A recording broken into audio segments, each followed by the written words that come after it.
ये कहानी उस लड़के की है जो अपने बुरे हालातों से गुजरकर एक सबसे ताकतवर और पावरफुल लड़का बन जाता है। अगर आपने इसका पहला एपिसोड नहीं देखा तो उसका लिंक नीचे डिस्क्रिप्शन में है। अब तक जो भी हुआ है उन सब से जिहिंसू काफी ज्यादा हैरान था।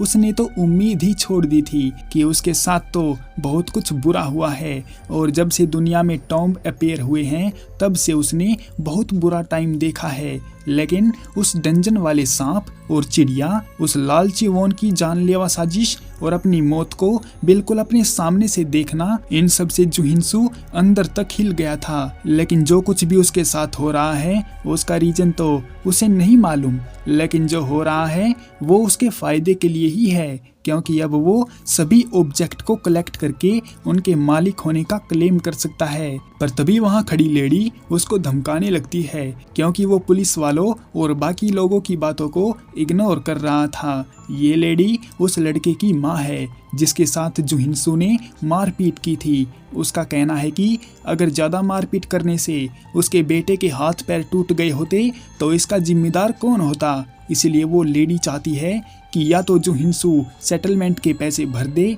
या फिर वो खाली पीली जेल में चला जाए। जिहिंसू जब उनकी बातों पर ध्यान देता है तो वो कहता है कि उसे अभी भी याद है कि उस लड़के ने पहले उसको छेड़ा था और वो उसे परेशान करने से बाज नहीं आ रहा था। इसलिए जिहिंसू ने तो बस उसे थोड़ा धक्का दे दिया था और इसी बात का बतंगर बनाकर लड़का उसको पुलिस स्टेशन में ले आया। फिलहाल जिहिंसू के पास पैसे नहीं हैं और उसे याद है कि पिछली बार उसने अपने घुटनों पर बैठकर उस लेडी से विनती की थी कि वो कोई बीच का रास्ता निकाल ले, लेकिन वो लेडी नहीं मानती। तो जिहिंसू अपने आगे के काम का प्लान बनाते हुए सोचने लगता है कि वो उन ऑब्जेक्ट को निकालेगा कैसे, क्योंकि उसके पास तो इतने अच्छे हथियार नहीं हैं। और जब वो लेडी उसको फिर से इग्नोर करते हुए देखती है तो गुस्से में जिहिंसू पर हाथ उठाने की कोशिश करती है, लेकिन तभी जिहिंसू उसके हाथ को बीच में ही पकड़ लेता है। जिहिंसू को भी यकीन नहीं होता कि इतनी फुर्ती तो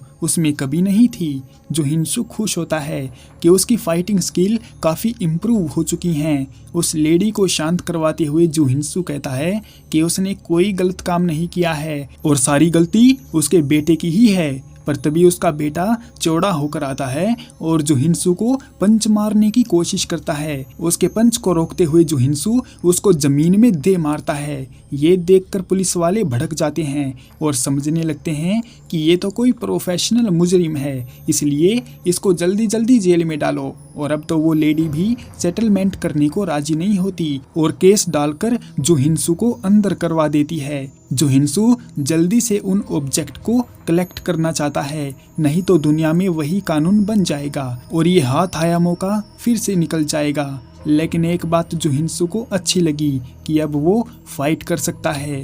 पर तभी उसके सामने एक नोटिफिकेशन बार खुलता है जिसे देखकर जिहिंसू काफ़ी ज़्यादा हैरान हो जाता है, क्योंकि उसने ये चीज़ पहली बार देखी थी।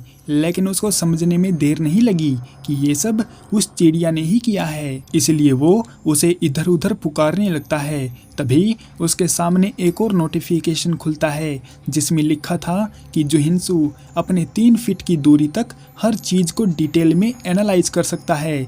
ये देखकर जिहिंसू को उस चिड़िया पर फिर से गुस्सा आता है, क्योंकि उस चिड़िया ने उसके साथ मजाक किया है और उसकी ज़िंदगी को एक गेम जैसा बना दिया है। उसकी हरकतों से एक आदमी परेशान हो जाता है और उसको शांत रहने को बोलता है। जिहिंसू देखता है कि ये बात बिल्कुल सच है कि वो 3 फीट की दूरी में सब कुछ देख सकता है और ये स्किल उसके बहुत काम आने वाली है।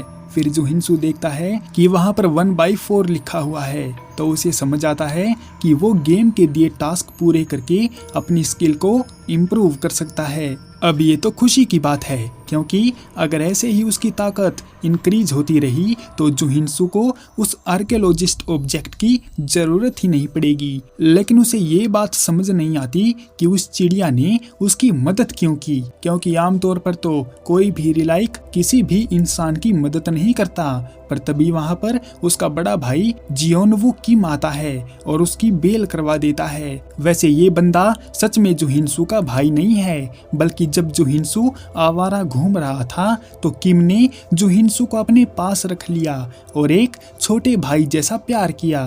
तब से किम जुहिनसू के लिए एक बड़े भाई जैसा बन गया।